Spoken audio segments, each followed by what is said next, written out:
Bonsoir mes frères, mes sœurs, que le nom de Jésus-Christ soit glorifié en ce 17 mai 2021.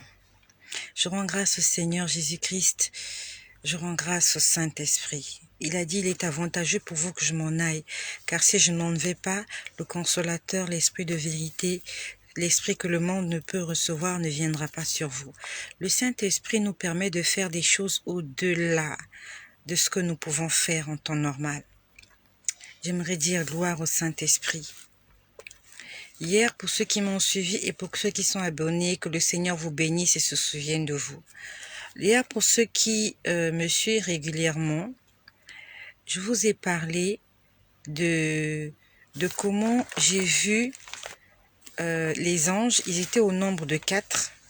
Il y avait 4 anges qui étaient en train de traiter des demandes. C'était des dossiers, c'était des demandes. Et quand j'ai vu ces anges-là, pour ceux qui m'ont suivi, je vous ai dit que ces anges-là m'ont invité. Ils m'ont invité à venir travailler avec eux. Ils m'ont indexé, il y a un qui m'a indexé par la main droite. Et sur l'un des papiers, c'était écrit date. On avait écrit date. Et sur la date, on avait mis 2 points, on avait écrit 2013. Quand j'ai vu 2013, en fait, j'ai compris que la personne qui avait fait la prière, qui avait fait cette doléance, l'avait fait depuis l'année 2013. Donc, il y a quelqu'un quelque part, même pas il y a quelqu'un, il y a beaucoup de gens. Mais j'étais en face de 2 dossiers. J'étais en face d'un dossier, il y a quelqu'un qui avait fait sa demande depuis 2013. Et le Seigneur m'a révélé cet après-midi que c'était une femme. Depuis 2013, elle avait demandé au Seigneur de lui donner des enfants. Et en cette année 2021, le Seigneur va répondre à sa prière. C'était une femme. Et la femme a fait cette prière exactement au mois de juillet. Il y a une femme qui a demandé au Seigneur de lui donner des enfants. Et le Seigneur va lui donner 2 enfants. Et dans la nuit du 15 au 16 mai, j'étais en face des anges. Et l'ange m'a donné un papier. Il m'a dit, tu le mets sur le lit et après tu le passes à la machine à décoder et après tu le mets quelque part. Et le deuxième papier que j'avais, sur le deuxième papier que j'avais, en fait, il y avait écrit 2017. Il y a quelqu'un qui a fait une demande depuis 2017. Et jusque-là, nous sommes en 2021. La personne n'a pas encore reçu l'exaucement de la prière. Donc, la même nuit, j'étais en face de 2 papiers que j'ai vu moi, que j'ai touché. Il y a un des papiers, c'était écrit 2013. L'autre papier, c'était écrit 2017. Et sur ce papier-là, quand j'ai mis dans la machine à décoder, parce qu'il y avait une machine, vraiment ce sont des choses spirituelles. Quand j'ai mis dans la machine a affiché un nombre sur le papier. La machine a affiché 1652. C'était écrit 1652. Mais hier, quand je vous ai parlé de cela, j'avais complètement oublié ces détails-là. Et le Seigneur me l'a rappelé aujourd'hui. Comment j'ai vu 2 papiers. Un papier, la date c'était écrit 2013. L'autre papier, la date était écrit 2017. Et quand j'ai mis le papier dans la machine à décoder, on a écrit 1652. Tout à l'heure, le Seigneur m'a poussé à aller prendre la calculatrice et à taper 1652. J'ai fait 1652 divisé par 365. Donc 365 comme le nombre de jours qu'il y a dans l'année.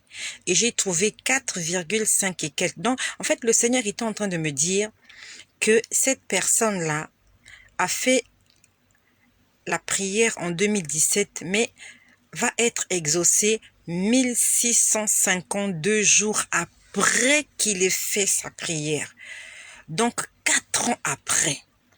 Et quand nous prenons 2017, Nous ajoutons 4 ans, nous tombons en 2021. Et il y avait beaucoup de dossiers comme ça, il y avait beaucoup de papiers que les anges devaient traiter.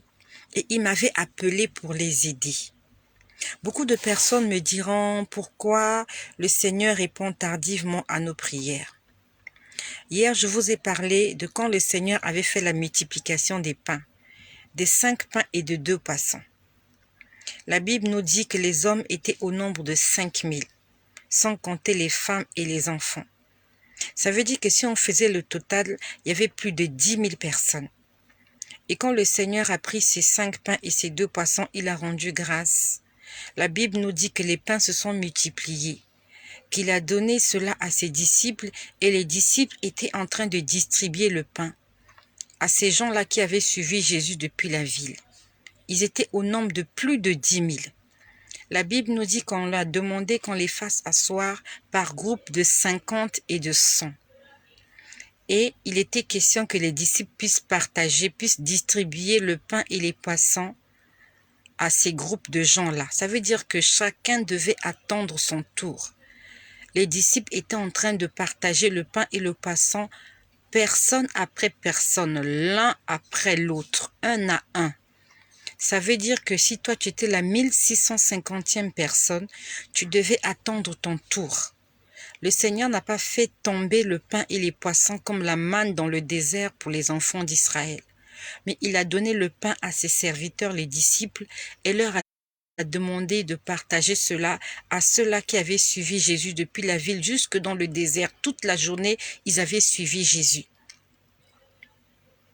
Il faut que tu attendes ton tour. Les disciples aujourd'hui ont été représentés par la forme de ces anges-là que j'ai vus. Le Seigneur là. Dans le livre d'Habakkuk au chapitre 2, au verset 3, il est écrit « Car c'est une prophétie dont le temps est déjà fixé. » C'est une prophétie dont le temps est déjà fixé. On parle de prophétie, on parle de temps et on dit fixé. Ça veut dire qu'il y a une date. Quand tu as fait une demande à Dieu, et Dieu a promis qu'il va te faire du bien, qu'il va te bénir. Habakkuk nous dit c'est une prophétie dont le temps a déjà été fixé. Ça veut dire que dans le programme de Dieu, s'il avait dit qu'il va te répondre 3 ans après, il faut que tu attendes. Tu es comme cette personne-là qui a suivi Jésus toute la journée. Vous êtes arrivé dans le désert, vous avez faim, il va bientôt faire nuit. Et il n'y a rien à manger. Et voilà comment Jésus-Christ multiplie les pains et les poissons. Et tu es là, tu as faim, tu as soif.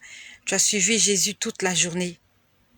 Mais il faut que tu attendes ton tour. On t'a demandé de t'asseoir, assieds-toi. Et attends ton tour. Il y a des disciples qui vont venir te donner du pain, qui vont venir te donner de l'eau, qui vont venir te donner... Lorsqu'il y a la distribution de pain, on ne s'agite pas, on reste calme. Notre Dieu est un Dieu d'ordre. Il a demandé à la bénédiction de venir vers toi. Attends-la. Mais seulement, il faut que comme Habakkuk, que tu sois à ton poste. Parce que toujours Habakkuk 2 au verset 1, il dit, j'étais à mon poste.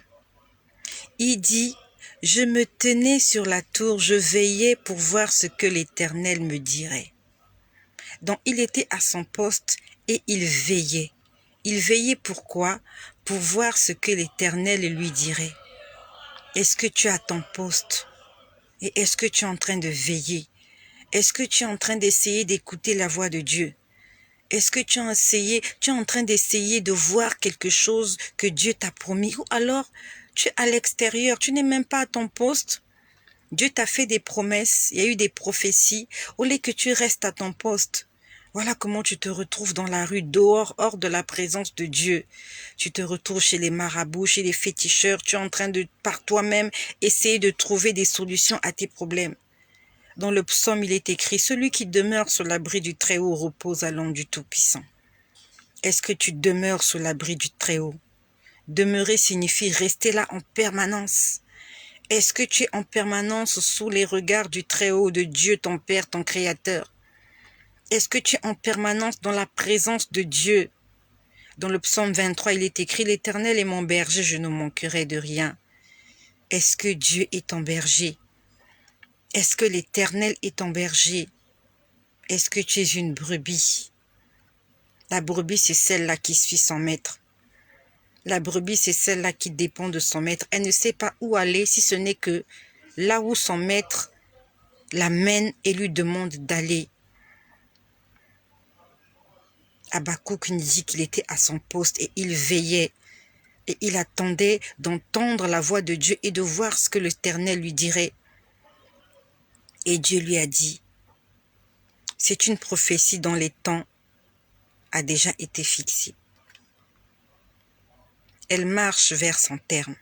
Ça veut dire que la prophétie, la promesse, la bénédiction que Dieu t'a promise, elle est en train de venir vers toi. Elle marche vers son terme. Elle ne mentira pas. La prophétie ne ment pas. Surtout si cette prophétie-là vient de notre Dieu.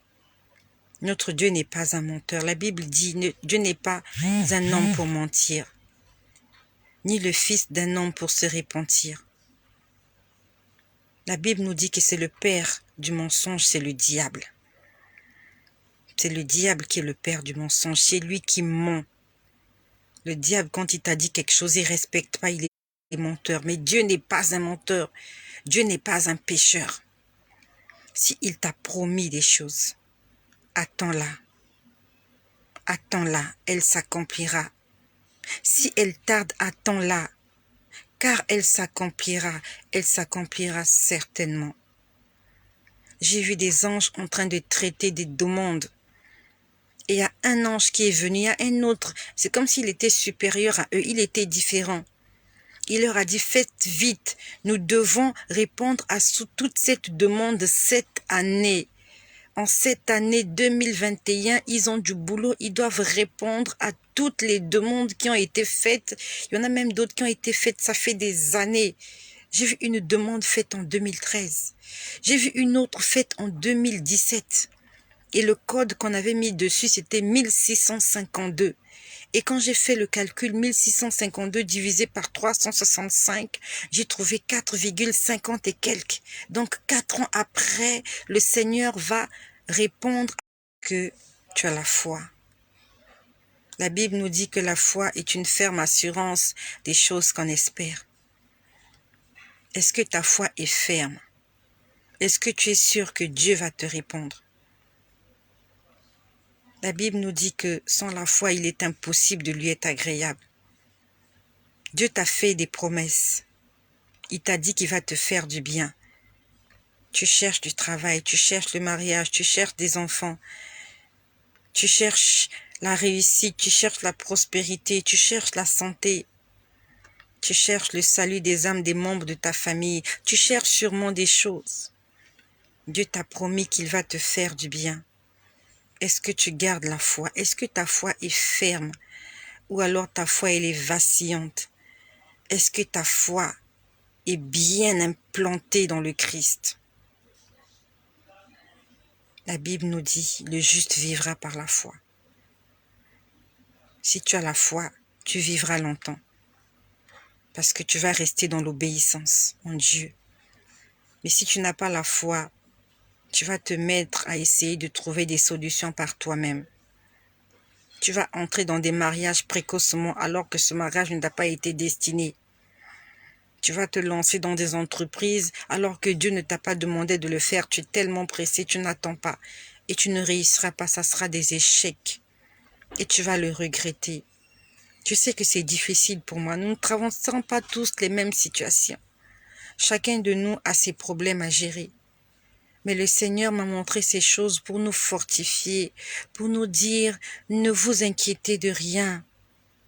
En toute chose, rendez grâce à Dieu. Ne vous inquiétez de rien, mais faites connaître vos besoins à Dieu par des prières et des supplications et des actions de grâce.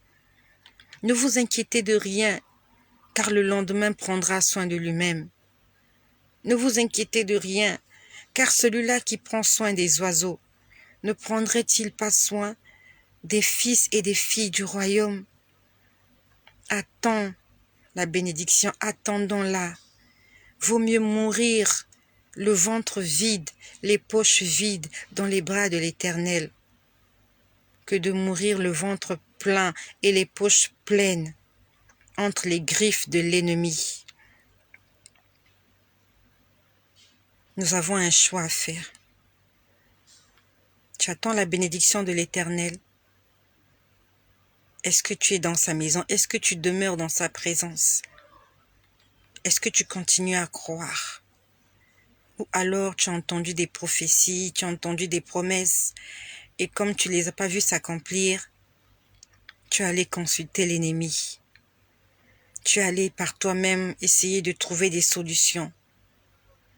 Est-ce que tu as la foi? Le Seigneur te demande aujourd'hui de garder la foi. Parce que moi qui vous parle, j'ai vu les anges. Ils étaient au nombre de 4. Ils avaient du boulot à faire. Mais ils ont besoin de notre foi. Ils ont besoin qu'on puisse activer notre foi pour que les choses aillent vite. Faisons des déclarations. Dis Seigneur, tu m'as promis ceci, j'attends. J'attends que tu le fasses. Rappelle ses promesses. Rappelle-lui ses promesses. C'est pas la peine de bouder, c'est pas la peine de douter. C'est pas en boudant que Dieu va faire quelque chose. C'est pas en doutant que Dieu va faire quelque chose. Ce n'est pas en insultant Dieu que tu vas le pousser à aller à l'encontre de ce qu'il a déjà fixé. Le verset 3 nous dit, car c'est une prophétie dont le temps est déjà fixé. Si Dieu a dit qu'il va faire le monde en 7 jours, il va le faire en 7 jours. Il ne va pas s'arrêter de travailler le 2e jour. En 7 jours, s'il a dit 7 jours, ça sera 7 jours. Le 1er jour, il fera une chose. Le 2e jour, il fera une chose. Le 3e jusqu'au 7e. Et si Dieu a dit qu'il va te répondre dans 7 mois, attends les 7 mois. Car la Bible nous dit, vos voix ne sont pas mes voix. Vos pensées ne sont pas mes pensées. Toi, tu veux que ça vienne vite. Mais Dieu a déjà fixé un temps pour cela. Et si tu veux que ça vienne vite, demande-lui juste. Demande-lui juste. Ne quitte pas la maison de Dieu. Ne fuis pas l'église. Ne commence pas à insulter Dieu. Ne commence pas à blasphémer. Ne commence pas à douter. Dieu est souverain. Il fait ce qu'il veut. Comme il le veut, quand il le veut et avec qui il le veut. S'il a dit 7 ans, ça veut dire que ce sera le moment idéal pour toi dans 7 ans. Je sais que 7 ans, c'est long.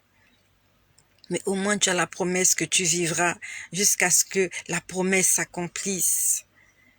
Supportons mes frères, mes sœurs, supportons mes sœurs. Je sais que le mariage est difficile. Supporte mon frère, tu ne trouves pas du travail, je sais que c'est difficile. Si le Seigneur t'a promis, il va le faire. Reste les genoux fléchis et lève les yeux vers les montagnes. D'où te viendra le secours? Levons les mains vers l'Éternel, disons-lui, Seigneur, si tu ne fais pas, qui va faire? Tu m'as promis que, Seigneur, j'attends. Je ne sais pas quel est le temps que tu as fixé pour que ma bénédiction arrive, mais je l'attends. Tu dis, Seigneur, je l'attends, Seigneur, je ne bougerai pas, je vais rester à mon poste. Je vais mourir là. Dis au Seigneur, je vais mourir dans cette situation si tu ne fais rien. Je vais pas aller me prostituer. Je vais pas aller entrer dans un mariage précocement parce que je ne vois pas les choses. Tu dis, Seigneur, je vais rester là. Tu parles comme notre père Jacob, comme notre père Israël. Il a vu un ange. Il n'a pas voulu le lâcher. Il a dit, je ne te lâcherai pas sans que tu m'aies béni. Tu l'attrapes par son vêtement. Tu dis, Seigneur, je ne t'abandonnerai pas. Tu dis, je vais rester là. Je vais attendre que tu me bénisses. Tant que tu ne me bénis pas, je vais rester là. Je vais continuer à pleurer. Je vais continuer à fléchir mes genoux. Je vais continuer à jeûner. Accroche-toi à Jésus.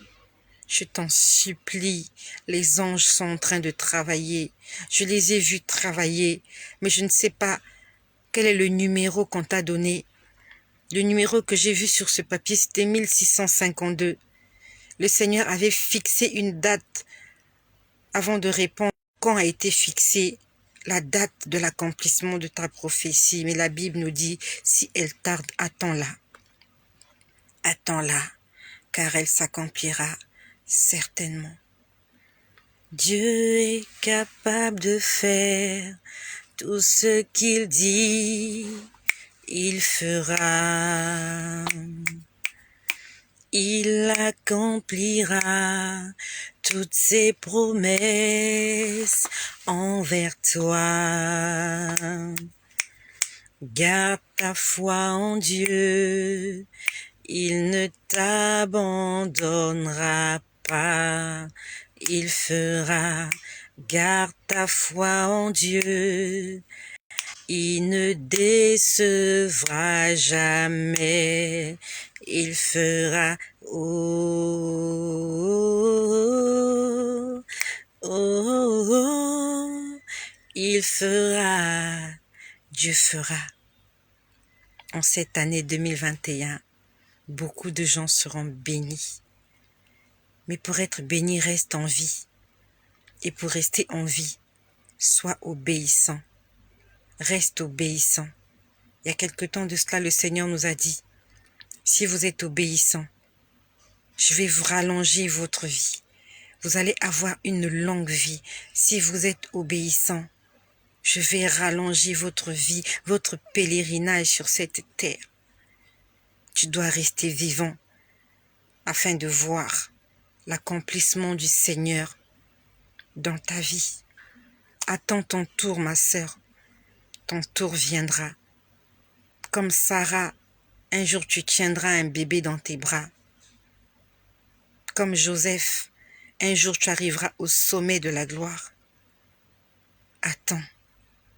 Comme Zacharie, comme Élisabeth, comme Anne, Dieu te fera du bien. Comme Esther, tu seras la femme d'un grand homme. Attends-la, elle s'accomplira. Puis ce partage t'a fait du bien. Ne le garde pas pour toi-même. Moi qui ai vu ces choses, je n'ai pas gardé cela pour moi-même. Je l'ai partagé avec toi. Toi aussi à ton tour. Partage-le avec quelqu'un qui a besoin d'être fortifié. Quelqu'un peut-être qui va mettre fin à sa vie parce qu'il n'est pas en train de voir les promesses de Dieu s'accomplir. Quelqu'un qui va aller se livrer à la prostitution, aller se jeter dans les bras d'un homme parce que la promesse de Dieu est en train de tarder. Quelqu'un qui va aller cambrioler une banque ce soir, qui va aller voler parce que ses finances ne sont pas encore débloquées. Envoie ce message à quelqu'un pour sauver une vie. Soyez bénis chez vous et que le nom de Jésus-Christ soit glorifié.